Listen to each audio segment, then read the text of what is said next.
Where are we at in the property market cycle? Are we going to go backwards? If so, how bad?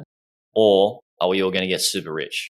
Hi, my name's Jaryd. I'm the co-host of the Property Pals Australia podcast with Sam Powell, the other co-host. And in this episode, we go deep into understanding property market cycles to help you just understand where I am seeing or where we're seeing out in Australia at the moment and what it means looking forward. Like there's different phases in each cycle, from recovery to expansion to the old cheeky winner's curse and then the contraction.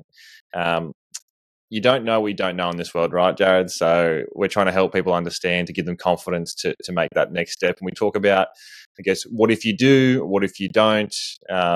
There's a fair bit in this little podcast that I hope you get a lot out of. But obviously there's more to sort of break down, isn't there, Jaryd? Yeah, I mean, we mention dates, which is very important, where we're at in the market cycle, and examples of what can happen through a winner's curse in terms of asset growth, and then also what can happen after the winner's curse in terms of asset decline. That we talk about markets and how they are all affected, the decrease in markets through these periods versus property, inflation, interest rates, how Australia is poised in the world and our economy, what had happened in the past with our economy through financial crisis and stuff like that. So there's a lot of value in this pod. Just get stuck in, guys. Enjoy it. Welcome to Property Pals, the podcast where we share everything around how to build a property portfolio, from researching areas, financing, structuring, buying, selling, and reinvesting to live a life of financial independence. As a disclaimer, any information shared by myself, Jaryd, Sam, and the Property Pals team is strictly general and should not be taken as constituting professional advice. You should consider seeking independent legal, financial, and taxation advice from a qualified professional.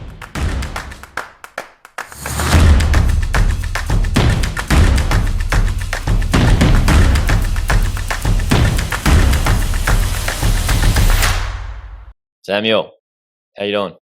Doing well, mates. We were off the back of last week, big event coming forward, talking about a property cycle, which is hot on everyone's lips. Sort of all wondering, what does that actually mean? Can you actually, time markets? And my answer to that is, it's very difficult to time tops and bottoms, but there is, there's certain levels. There's definitely peaks and troughs, and you see things coming. And I actually get clients too about, they're like, I'll buy this and then I'll sell at the top. And it's like, oh yeah, just like that. That's pretty easy. It's that easy. Yeah, I mean, if it was that easy, everyone would do it, right? And I guess that links back further to my, investment principles, which is, don't be a short-term investor. You're more of a speculator if you're going down that path, and especially with property, it's an expensive asset to buy into and to sell out of. But there's definitely, like, in this world that we now live in, we've talked about this before, where we've gone from, lack of information to now over information. Would you agree? Yeah, that's right. And it's difficult because there's so much information out there. How do you know what's what? And you just need to get a bunch of that information and sort of make your own assessment on it. And you need to have conviction and like when you're putting your investing in, like your mindset, you're like, all right, well, I'm doing this and I'm taking this many years approach, and you got to do the work on the way in, is what I'm going to say, because that gives you the confidence to ride out that emotional short-term roller coaster where people are telling you interest rates are going to rise, China and America are going to go to war, Russia, Ukraine, it'll probably get this podcast shut down because I'm making all these words that people don't like, and then it's a fear-based economy, don't you feel? Yeah, it's definitely a fear-based economy. There's people who just need to, a lot of people, well, you think about the majority of the world are in financial hardship, and fear controls. It's a very good, thing to control people. And manipulation is a lot easier with fear. So yeah, I agree with you. But coming back to like what we mentioned about the market cycle is like this, we're not here to spread fear at all. We're here to empower, really, on this pod. And for the more information you know to understand, like, should you fear this? If you understand something, like, but most people have fear because they don't understand something, right? And so with that, how do you rid your fear? Is like go deeper into that fear, understand it, so it doesn't control you and it can't manipulate you, and you can use it to your advantage. It can have a light side and it can have a dark side, and use it to your advantage. And that's what I want to have us do here, is talk about this 18.6 year market cycle and where we're at, and understand it a little bit better, and understanding where we're at within it to be able to work out what's best for you financially. Now, we did talk about the 18-year property market cycle, and we explained it in episode number 37. But I want to kind of like just see where we're at here in this 18.6 year market cycle, and we can do. I guess you could do a quick recap of what the market cycle is about, but I want to also more focus on like where to from here based on where we're at in it. Yeah, no, that's a really good point. So straight down to it, look, it's a theory built around a business called property share market economics. Phil Anderson and Akhil Patel, they're the big brains in the industry, and they've actually gone through and done the hard work into the research of, I guess, historical research, which they've built upon from their mentors in the space too. And a lot of us, we all know that there's ups and downs in investing, property cycles, share market cycles, and I mean the underlying fundamental people need to understand is that markets need to come down to go higher.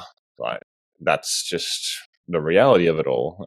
And when you're looking at it, it's like I look at stock like charts, like they're tracking human emotion, and if you zoom further out, you can see there's really strong growth periods, and then there's obviously really sad periods, right? And if you go zoom out even further, it tends to have a bit of a trend in that you've got the longer term markets continue to go up, and then you have these things like the GFC .com bubble, the late 80s, early 90s recession.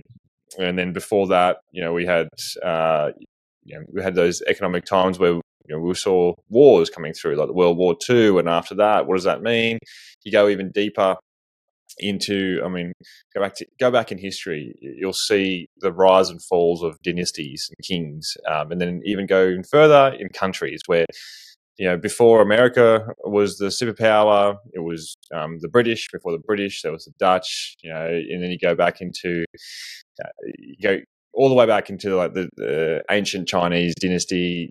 Genghis Khan, all that kind of stuff. So, and then you go further, like Egyptians. I love it. It's just like there's rise and falls, and it goes into a deeper sort of theory of how I look at the world now. Is like even looking at a tree, because I now have to cut my grass and trim trees, and it's just an inevitable things. It grows in different ways, seasonality, and then when you start scratching a little bit deeper, you start to see patterns, and that's all these things really are. So what these guys have done is essentially analyze the patterns in what creates this cycle, and it's in summary, it's basically an expansion phase of 14 years, followed by a recession phase, which is 4 years. So during that 14 years, there's sort of 7 years up, might be 1 year down, mid-cycle sort of pullback, and then followed by another 6 strong years.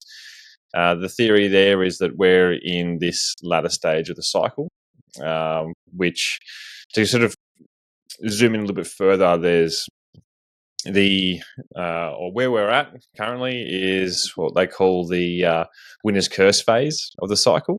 Yeah. So this is the final years of the boom. Asset prices become overvalued and excessive leverage is common, leading to increased market vulnerability. So when you hear that, people will be like, oh, wow, that sounds pretty familiar. Asset prices in Australia have just doubled in the last 5 to 6 years. That's pretty crazy. They just went, exactly. Yeah, so that last 5 years has sort of been the boom phase, and that's It's working like back. if guys, for people listening, like if you look at a chart, the chart's going up for like the 12, 13-ish years, and then at the end, it's just like a bit of a crazy spike in growth in the chart up and to the right. If you look at it on a bar graph, you can go and search on Google 18.6 year market cycle, and you can sort of see that. And yeah, that's kind of like you said, where we're at. So yeah, I just wanted to inject so people could sort of understand that, because I didn't want it to be glossed over.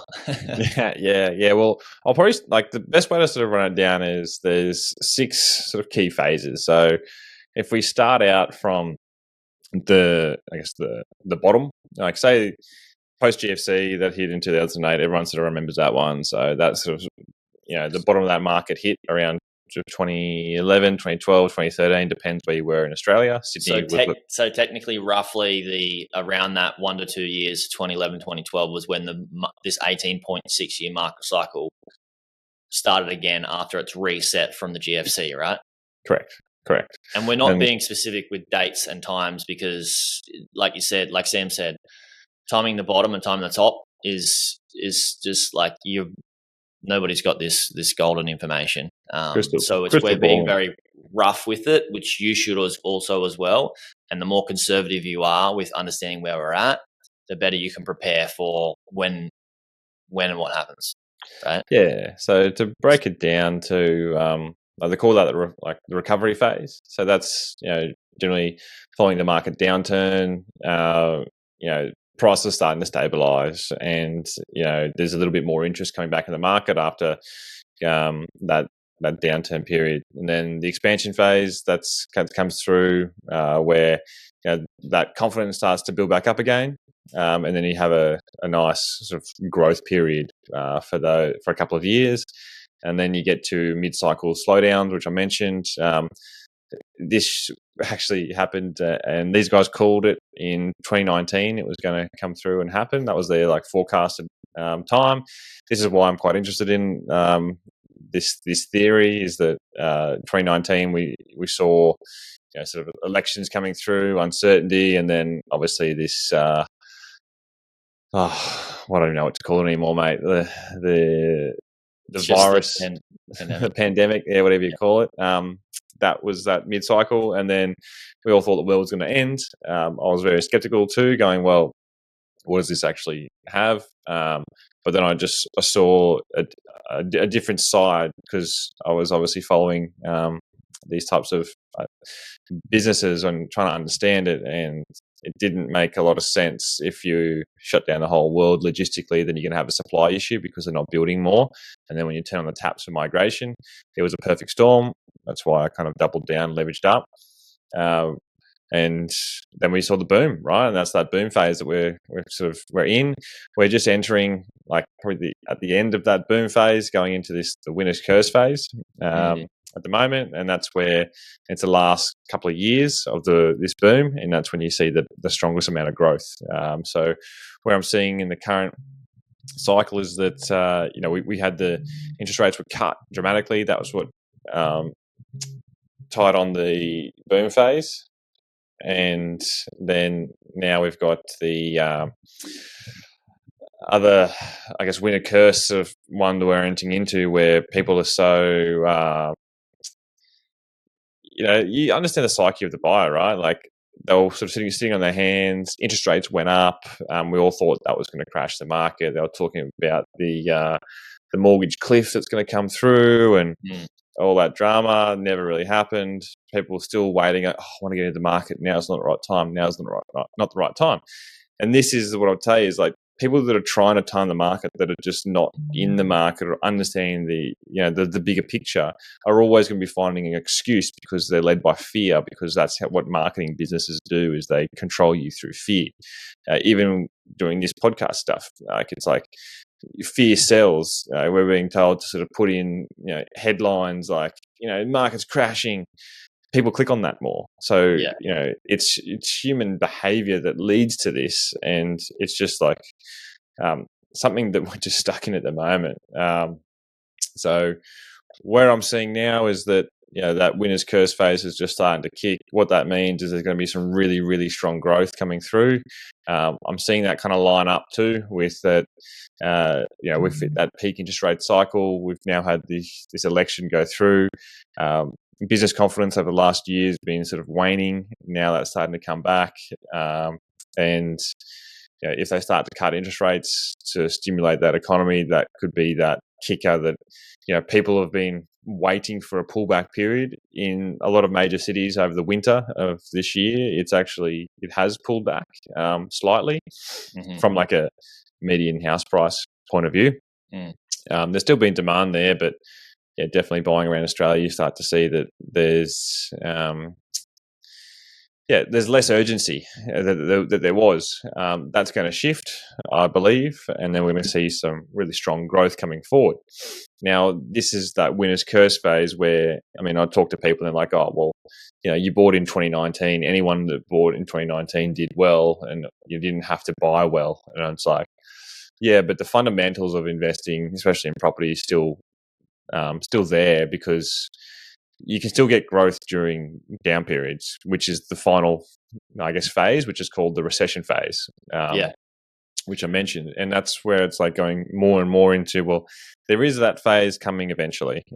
And top of they're forecasting 2027 to be the top in America. Australia generally lags America by 12 months generally.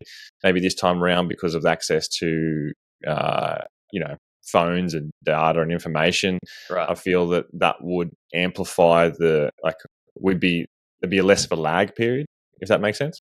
Yeah, absolutely. So roughly around like you said, roughly around the 2027 phase, like for property being slower, lagging behind pretty much all markets.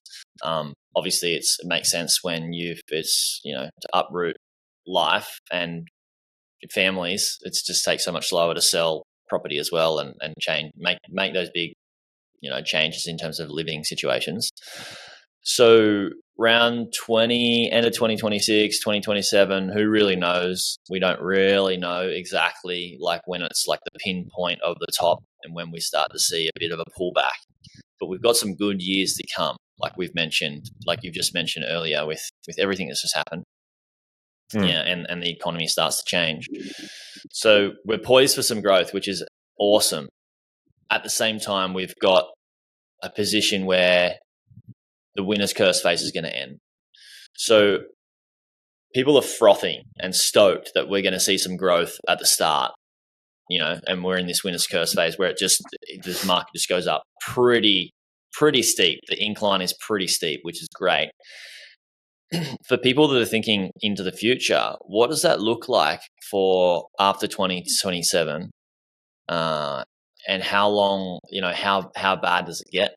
If it is going to get bad, what does it look like for a property? Say, for example, somebody buys a $500K residential property.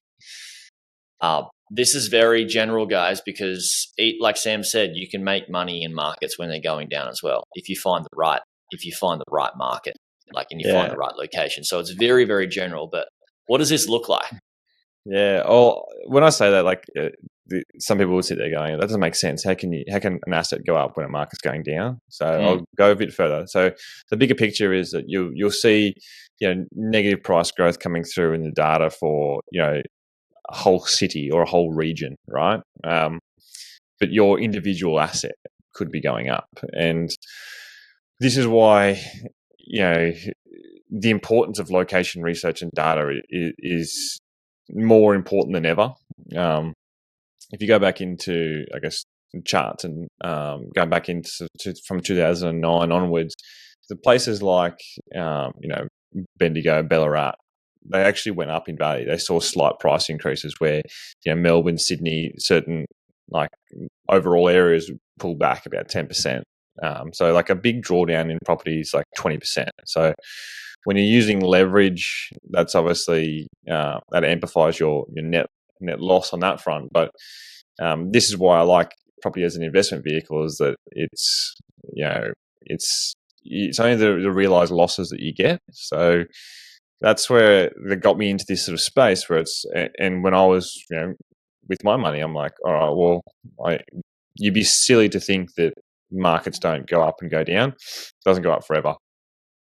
So where do I park my money that I've got good conviction over the long term? Because I can write out these sort of phases, and that recession phase is that sort of 4-year period, right? So what does that really mean? In this point in the cycle is that focus on good quality assets and good locations, and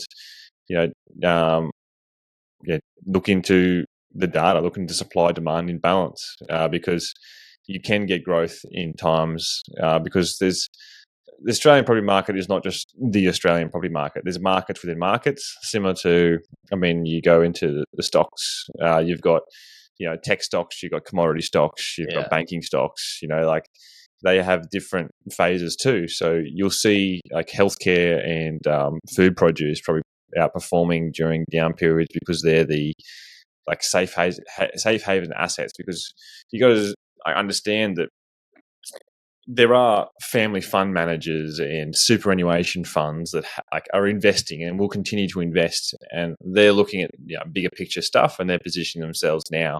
Like a lot of agricultural land is being bought up, all around the world. At the moment, because we all know that you want to try and park your money to get the best return on your overall investment. So that's where you start to you basically have to think a bit deeper. It's not just, oh, cool, I want to invest in a property and I live in Sydney, I'll just go and take my $600,000 and buy whatever I can for $600,000 because I know I have to invest in it. That's not smart, in my opinion, because it's like, well, it's the opportunity cost. What else could you do with that money? Yeah, exactly. So when you think about it as well, like other people, like wealth creators have money in other markets, like in stocks, in crypto, some in property, and all different. You've got, when this 18.6-year market cycle, hits the top and then goes into the slowdown phase, normally that's going to happen a lot faster, like we mentioned, for markets that come before property, because property is going to lag it. And then when you think about what are people going to do with their money in the stock market or crypto market, they're typically going to want to take it out and then put it into a safer asset, right? Which is where I don't know what it's going to look like, but it's just where I see that like the downfall of crypto is going to be larger than the downfall of the business cycle in terms of stocks. And then the lesser one is obviously going to be property, and people will move their money into a safer haven like property, and or like maybe they're holding like commodities. How, when you talk about you invest in property for the long term, and when you do that, you can write out these phases. It's not like we're going to see a 10% dip in the property market over those 4 years, right? Like what's it looked like in the past? And this is very, like, don't hold any of us accountable to like what's going to happen, because we're just thinking and want to be quite subjective, but like what does it roughly look like that? Yeah. How does that look? Yeah, you get over a 4-year period. That's only 2.5% downturn year on year for the 4 years. So you'll definitely see that coming through. And when you compare that to stocks or crypto, like it's very different, a very different downturn. Yeah, but then you also get the different upturns as well. That's why you should never use leverage with those more speculative asset classes. Could it be 10%? Could it be less? Could it be more? Yeah, 100%. I reckon, like overall in Australia, it'd be more than 10% over a 4-year period, for sure. In certain areas, some areas would be more. Some areas would be less. Could be 50%. Well, right? something else be there. Yeah, exactly. Like but that's the thing. Property is not just like when you're buying an investment property, you're buying a single property like on a street, in a single suburb. Like it's so niche that what you're buying, and I guess the positive out of it is that if you buy well in a good location, you'll have less of a downturn. You'll probably see the market remaining quite stable. You've also picked the property area well, so you've got strong rental demand. You just ride it out, and then I just want to jump in because I think people might be thinking like, oh, I don't want to ride it out. Like I know there's a lot of people that can't deal with like tough times. Most people can't deal with tough times. Tough times create strong people, strong mindset, strong investor mindset. It's really, really good to be able to ride through those tough times. I'm all for staying the long term and riding out those bumps. But the worst case scenario, say somebody buys now or roughly around this period, and they have a year or so or more of growth in a high growth market. I would say in the winner's curse phase, like we mentioned, the trend is going up at a steep incline. What's the worst case scenario if you get to 2028 and you see, okay, there could be a 10% downturn over a 4-year period, which is 2.5% for a year? You might get a 5% growth or a 10% growth rate in this first year and a half or two, and then you get a 2% decline, and you see, oh, maybe there's going to be another 2 years of not so good waters ahead. You could sell and still make a profit. Yeah, that's why I say that people have a longer term mindset, and 10% in a year is not hard. Like especially in a market where it's going bananas. Yeah, I mean, you saw the banana period come through in 2021, I think it was, where it was like nationwide, Australia hit 22% growth, and that's nationwide. Average. That's insane. Average, eh? So there was some markets that 60%. Like individually went up 30%, 40%. So there is a lot of power there. I'm not fearful of it. I'm more like excited by it, but just hitting home because you go further is like there's always an excuse not to do it. But there is a good windfall coming forward the next couple of years to get in and enjoy that growth. If you buy well, you're getting that growth now. You're enjoying it. It's reducing your risk. Your rents are growing. Prices are growing. You ride out the slower period over the next sort of couple of years. And if you're buying well, that's where there'll still be that level of demand for that property type. So you won't see those negative downturns. And then you'll be positioned amazingly well because you've got a good asset that you can draw equity out of, and then you go shopping. Yeah, in a couple of years, and in a few years, yeah. And if you're monitoring it, that's how you start to do well. But it doesn't if you're buying and investing in property, you should always expect a downturn period, and if you don't. If you've got the ability to do it now, you may not have the ability to do it in 12 months. Like, take it from me, go have 2 kids, banks don't touch you. Interest rates go from 2% to 6.5%. Like, changes your world dramatically. You could have very easily done nothing a couple of years ago, waiting for some downturn, and then you would have missed out on the boom phase we've just gone through. So, I think it's just it just amplifies the fact of working smarter and not just throwing your money at anything. Just working with people that do it every day, and having the confidence to buy something that you're taking that 5 to 10 year viewpoint on. Because a lot of people are like, oh, I don't want to. They want to time. They're so fixated on timing a bottom and getting a bargain. I'm saying, that's. Say there's 2024 now, like Australia does lag America, and then you said before that the stock market and the crypto market has more volatile markets. You'll see it coming. It's definitely not there, and so at the moment, so you'll get 2 to 3 years of good growth, and then it'll sort of peter down a little bit, and then call that 4 years, right? That's 7 years. What are you doing in 7 years? Like for 7 years, you're just not going to be invested in the market. And then you also take into account that inflation's still coming through. So inflation will always be there, and you'll probably head into a more inflationary environment with it. Like, this is the other thing that people don't understand as well, is that I don't like the history doesn't repeat, but it rhymes. And, inflation to me, it's a tax that people don't even see. Like, they don't understand that their purchasing power is being eroded every single day. And we may not see asset prices actually drop much in value this cycle. But what you'll see is this the continued trend, which we've all seen over the last 5 years, which is the cost of living is just killing everyone. And the people that are actually getting, like, if you're not invested in growth assets, you're getting further and further behind. Those that are actually, if you're invested in assets, all you're really doing is just staying even.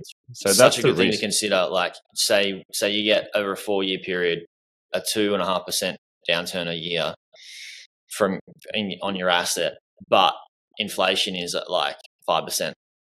You're better off having your money not in cash, because you're losing more per year than this is a pure example. Who knows what it will be like, but you're losing more per year opportunity cost by having it in cash than having it in a property market that's maybe very slightly negative. Yeah, there's a fair bit to it. And that's like, by going through and doing, like, I'm obviously a member of Property Share Market Economics, as along with another business called Real Vision, leverage different networks in people's minds. Like, no one person is right, but you need to take ownership of your own investing and actually, like, create your own thesis, because that gives you confidence. Because that's what's given me confidence through my investing journey, is just going, all right, cool, that's just noise. Stay the path and learn from people who have the experience is the biggest thing. So where we're at currently, we just had the election over in the States. Australia will have theirs in 2025. Big deal. It's just another event. The future is already paved out for us. We just don't know it yet, whether which party gets in. That's my view on politics. Then we go into the business. Like, there's political cycles, business cycles, commodity cycles, and property cycles. So by looking at all different cycles, that helps you to understand what's coming forward. And that's kind of where we're at with the business. Like 2024 for business has been quite slow. And like consumer confidence has been sort of slow, because obviously it's the lag on effects. And as is 2025, coming into this year of 2025, like, it's going to get better.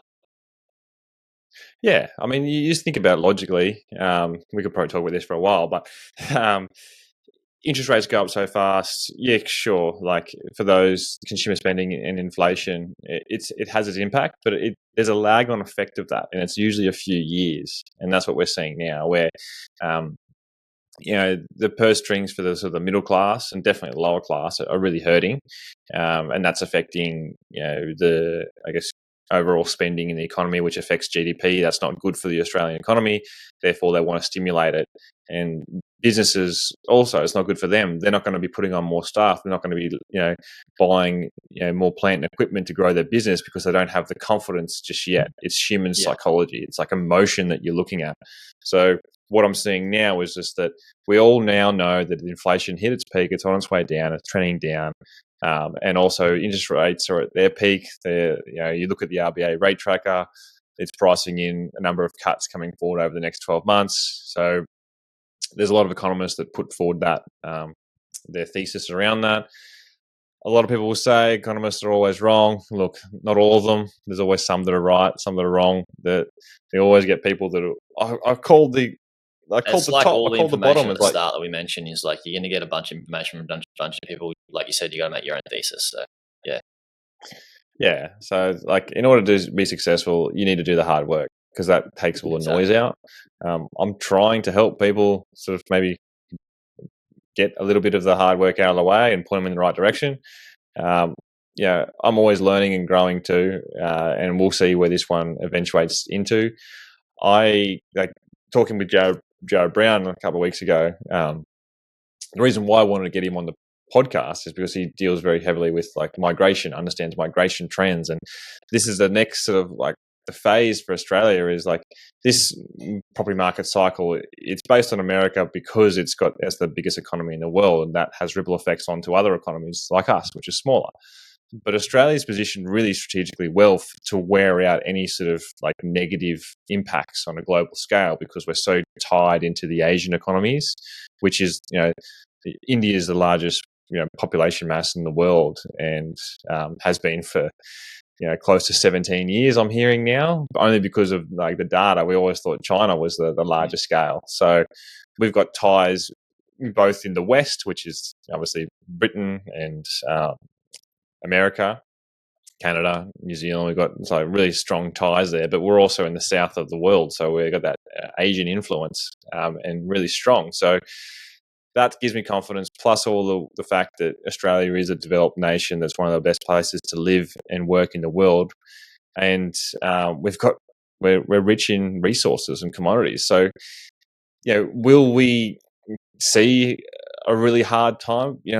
Potentially not. Like you look at the GFC, it really, really hurt the rest of the world and took them years to get out of it. Australia kind of just coasted through it, and we saw a little bit of pain. And that was probably when we weren't as poised as we are now. No. And that's like, get your house in order. Like if you're investing, that's what I say. If you're not taking that longer term mindset, then you're speculating, you're taking on too much risk, you're using too much leverage, or you're focusing, too much on just capital growth, i.e. buying in Sydney for 2% yields. There's a strategic way of going about it, but how do you know how are you supposed to know all this when we're so busy running around living our lives? Just go the long-term approach. And by listening to this pod, obviously there's a lot of confidence that, we're in a good position. Worst case scenarios, like it after the market cycle ends, it scales back a bit. But if you're in a good asset, you're going to beat inflation. So yeah, good. Great pod, Sam. Great pod. My biggest fear is not asset price declines. My biggest fear is erosion or debasement of currency, which is not a subject to bring up right now. But yeah. Yeah. Well, I mean, the long-term trend has been happening forever. Not forever, ever since I think. Well, it really amplified during the GFC, and yeah, that's just the way it is. But all that really means is that get invested. Like you need to be invested in something that you can beat that with being in the market. Yep.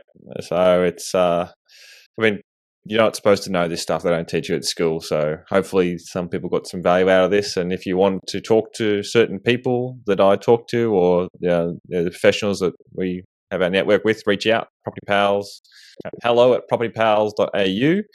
Point you in the right direction. And any questions or comments, we'll do leave them on the comments below. Helps the channel grow, exactly. Right? Cheers for listening, guys. See you in the next one.